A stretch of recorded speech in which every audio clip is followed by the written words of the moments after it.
हिंदी में बोल सकते हैं। Very nice. संगीता जी, आपके फैमिली बैकग्राउंड के बारे में थोड़ा सा बताइए। क्या फैमिली बैकग्राउंड, क्या एजुकेशन बैकग्राउंड रहा और क्या चैलेंजेस रहे लाइफ में? सर पापा के घर पे मैं थी तब काम करती थी खेती का। आपने खेती भी की है? हाँ, खेती की है। वहाँ पे मेरे मम्मी का देहांत हो गया था। 6 बहनें हैं हम। और तो आप बड़े हैं कि सुनील जी? आप भी दोनों बहनें हैं? कजिन सिस्टर है। कजिन सिस्टर हैं। हाँ। तो आप बड़े हैं? आप बड़े हैं। संगीता जी बड़ी है? मैं बड़ी हूँ। जी जी जी, प्लीज बोलिए। और 100 बहनें थी और भाई नहीं था। तो पापा थे तो मैंने वैसा सोचा था कि मैं उसका बेटा बन के काम करूँगी। तो वहाँ घर पे भी जवाबदारी थी इतनी सारी घर की। छोटी छोटी बहन थी, वहाँ मैं बड़ी बहन थी और छोटी बहन मेरी मम्मी का अवसान हो गया ना, तब 9 साल की थी। सब संभाला उसके साथ। आपने माँ का भी रोल निभाया? हाँ, और सब काम करके करके मैंने कॉलेज किया था। सुबह कॉलेज जाती थी और बाद में खेती काम करती थी और घर काम भी साथ में करती थी।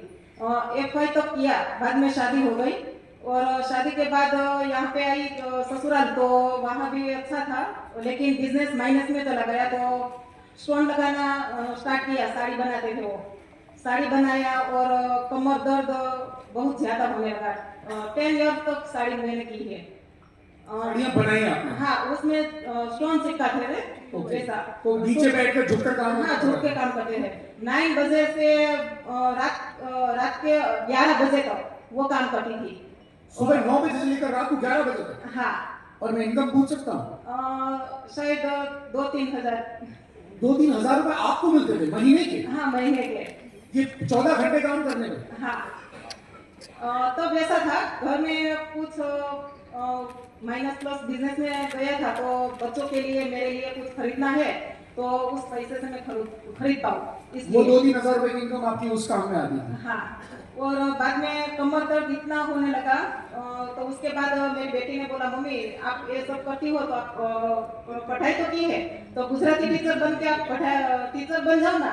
तो मैंने घर पे पूछा मेरे हस्बैंड को, तो उसने बोला कि घर संभालो और बच्चे को संभालो, कुछ नहीं करना है। बाद में मैंने बोला कि 2 महीने तक करने दो जॉब, मुझे जो अच्छे से घर काम और दोनों संभाल सकूं तो जॉब करने देना, वरना मैं छोड़ दूंगी। तो 2 महीने के बाद वो 10,000 सैलरी वहां से आई तो अच्छा लगा और कंटिन्यू मैं करने लगी जॉब। उसके बाद मुझे लगा कि मैं और ज्यादा कमा सकती हूँ, तो ट्यूशन स्टार्ट किया होम में। आपके अंदर एक भूख थी कुछ करने की? यस। उसी भूख ने आपको आगे बढ़ाया? यस। आप पॉज लेकर इस बात को अंडरलाइन कीजिए, हाईलाइट कीजिए। एक भूख की आवश्यकता है।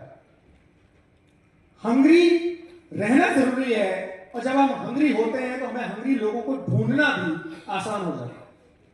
जो लोग भूखे हैं, जिंदगी में कुछ करना चाहते हैं, जिनमें आग धधक रही है, ललक है कुछ करने की, वो लोग जिंदगी में आगे बढ़ते हैं। और जैसे वो पॉपकॉर्न सेकते हैं ना, और पॉपकॉर्न सेकते हुए एक पॉपकॉर्न छटक के बाहर आ जाता है, वैसे ही लोग 150 करोड़ में अगर इस देश की बात करें तो आपके लिए छटक के ऐसे एक DUC आ जाएगा, वही आपका रियल DUC है। स्टेज पर आने तक मुझे खुद का खर्चा और बच्चों का खर्चा चलाने के लिए कोई 14 घंटे अगर कोई भी काम कर सकता है तो वो भूख की बात। और हमारा पेट यदि भरा होता है तो हमें आगे बढ़ने के लिए कोई चीज मोटिवेट नहीं करती। That is the driving force. Sachin के बैट ने छक्के नहीं मारे, सचिन को भूख थी छक्के मारने के लिए, इसलिए सचिन ने छक्के मारे। हाँ सर, बाद में मैंने जॉब के साथ ट्यूशन स्टार्ट किया होम बैच। वो 4 बच्चे को पढ़ाने का वो 1 आवर उसका अलग से पैसे देते थे। वैसे मैंने सपना बनाया कि 30,000 तक मुझे जाना है, 30,000। उस समय भी आप सपना देख रही थी जब आपके पास डायरेक्ट सेलिंग नहीं था? हाँ। इसका मतलब सपना देखना जरूरी है। जीवन में कोई भी काम करना हो, सपना देखना जरूरी है। बाद में 30,000 तक तो गई नहीं, लेकिन वो जॉब मैंने किया सुबह 7 से 12 बजे तक, और घर का काम सुबह टिफिन किया था बच्चों का और हस्बैंड का मेरा। और बाद में 4 बजे तो ट्यूशन चली जाती थी, रात को 9 बजे आती थी। बाद में मैं खाना बना के वो सारा काम निपटाती थी। वैसे मैंने जॉब किया था तो 30,000 तक तो नहीं पहुंची, लेकिन बाद में मेरे जीवन में आया वेस्टेज, तो एक ईगो था, मैं वेस्टेज नहीं करूंगी, मुझे 30,000 तक पहुंचना है, इसलिए मैंने ना बोल दिया था। क्योंकि मेरी अपलाइन है सोनल ढोलरिया, मेरी कजिन सिस्टर, तो उसने बोला था, मैं मजाक में लिया था कि वो तो सिलाई मशीन का काम कर रही है, मैं तो टीचर हूँ, तो एक ईगो था कि उससे ज्यादा मैं कमा रही हूँ। तो बाद में उसका सैलरी जो पे आउट बेसिस में से 7वें महीने में 36,000 का आया, तब मेरा ईगो हट हुआ कि ये मेरे से कम पढ़ी लिखी है और ज्यादा कमा रही है, टाइम भी कम दे रही है, मेरे से ज्यादा कमा रही है। बाद में मैंने माइंड सेट किया और मीटिंग में आने लगी, बिजनेस ज्वाइन किया, मीटिंग में आने लगी और सिस्टम किस साल की बात है, कौन से साल की बात है? 2020 में मेरा आईडी बना था, लेकिन मैंने काम नहीं किया था, और 23 में FRE में आई थी अहमदाबाद। तब से मैंने माइंड सेट किया कि मुझे करना है, और इसमें मैंने हैदराबाद के लीडर को देखा था कि ये सारे लोग ये कमा सकते हैं तो मैं भी कमा सकती हूँ, और मेरा ड्रीम भी यहाँ से पूरा कर सकती हूँ। तो 2023 में आपने काम शुरू किया फैमिली में देखने के बाद, हाँ। और 2 साल ही हुए अभी आपको काम यस करते सर। हुए। क्या अचीवमेंट हो गया? अचीवमेंट में 2 ट्रिप ली है मैंने, दुबई और थाईलैंड, और 91 से स्टार्ट किया था मैंने पहला चेक को 91 रुपीज, और अभी 1,62,000 का अगले महीने का चेक है।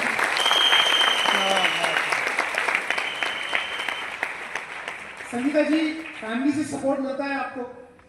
पहले तो मेरे हस्बैंड सपोर्ट करते थे कि मीटिंग में साथ में नहीं आते थे, तो मुझे तो कभी ऐसा नहीं हुआ कि वो नहीं आ रहे, लेकिन मुझे ऐसा था कि एक दिन आएंगे, तो अभी सब मीटिंग में आते हैं, मेरे साथ ही है। Very nice. तो आप अकेली बिजनेस बिल्ड करते हैं एक्टिवली, या वो भी आपके साथ बिजनेस प्लान्स के लिए जाते हैं? नहीं, अकेले ही करती हूँ। तो आपको ऐसा नहीं लगता कि मैं बीइंग अ लेडी किसी घर में कैसे जाऊं, मैं किसी घर में जाके बोल नहीं सकती, किसी को प्रोडक्ट्स नहीं बता सकती, किसी को प्लान कैसे बताऊं, जेंट्स को कैसे अप्रोच करूं, स्ट्रेंजर्स को कैसे अप्रोच करूं, शाम के बाद कैसे काम करूं, ये सारे चैलेंजेस एक लेडी को जो आते हैं वो आपको नहीं आते? सर, तब मुझे, मैं जिसके घर पे जाती हूँ तो मुझे एक ही सपना है कि जिसके घर में जाऊँ ना, वो मेरी जैसी लेडी बन जाए, वो मेरे जैसे अचीवमेंट कर पाए। तो आप कैसे अप्रोच करते हैं किसी को? वहाँ पे जाके पहले तो बात करती हूँ, जैसे वो सामने वाले होते हैं वैसे। कोई यंग होती है ना, जॉब करती है, कोई काम करती है, तो मेरा तो बताती हूँ, स्टोरी मेरी बताती हूँ कि मैं यहाँ तक पहुँची तो आप भी पहुँच सकती हो। तो ऐसा तो नहीं कि एग्री के प्रोडक्ट्स दिखाते हो, ब्यूटी के प्रोडक्ट्स दिखाते हो, फीमेल हाइजीन के प्रोडक्ट्स दिखाते हो, फीमेल को वैसे अट्रैक्ट करते हो आप, या आप अपनी स्टोरी सुना के अट्रैक्ट करते हो? क्या फर्क है दोनों में? प्रोडक्ट्स बताते हो पहले, या स्टोरी और ड्रीम पर बात करते हो? सामने वाला जैसा है वैसे करती हूँ। गांव में जाती हूँ ना, तो खेती में जो खेत की प्रोडक्ट बताती हूँ, और कभी कभी ऐसा लगता है कि सामने वो लेडीज बैठी है, तो वो ऐसा सपना वो कुछ है नहीं, तो मैं ऐसा बोलती हूँ, आप घर ही अच्छा कर लो, घर की प्रोडक्ट बता दो, होम प्रोडक्ट। होम प्रोडक्ट्स बताते हैं, उनके सपने नहीं है, वो बाहर नहीं निकल सकते, तो आप उनको प्रोडक्ट्स बता दो। हाँ। और कोई अगर ड्रीमर है तो मुझे पता चल जाता है वो ड्रीमर है, पहले तो उसका वो बोलती हूँ, आपका घर वो कुछ देख लेती हूँ, उसका बोलती हूँ ये अच्छा है, आप अच्छा कर सकते हो, बाद में उसको मीटिंग में लेके आती हूँ और बाद में ड्रीम निकालती हूँ। आप देख रहे हैं फर्क? पिछले साल कहाँ गए पहली बार?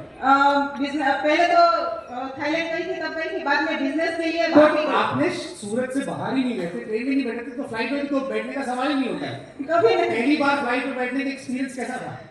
बहुत अच्छा। पहले खेत में काम करती थी तो प्लेन निकलता था, तो ऊपर देखती थी, मैं कभी पास जाके देखूंगी, ऐसा सपना था, लेकिन बैठने का नहीं था। खेत में रहकर काम करने वाला कोई व्यक्ति, उसके ऊपर से प्लेन गुजरे, ऊपर देखकर अगर वो फ्लाइट को छूने का, पास से देखने का सपना देख सकता है, तो वो ताकत पूरी करने की डायरेक्ट सेलिंग के अंदर है, और बाकी में कोई और नहीं। अगले साल 2026। कब तक, कौन से महीने तक? 12 दिसंबर। आपने कोई गाड़ी वाड़ी भी ली है? गाड़ी ग्रैंड विटारा। ग्रैंड विटारा ले लिया? ले लिया। कितने लाख रुपए की? 14 लाख। 14 लाख रुपए की आपने अपने नाम पे लिए? मेरे नाम पे लिए। मेरे पहले गाड़ी थी, लेकिन मेरे पसंद की नहीं थी, हस्बैंड की थी, अब मैं चलाऊंगी और मेरी गाड़ी है वो। थैंक यू जोरदार तालियां।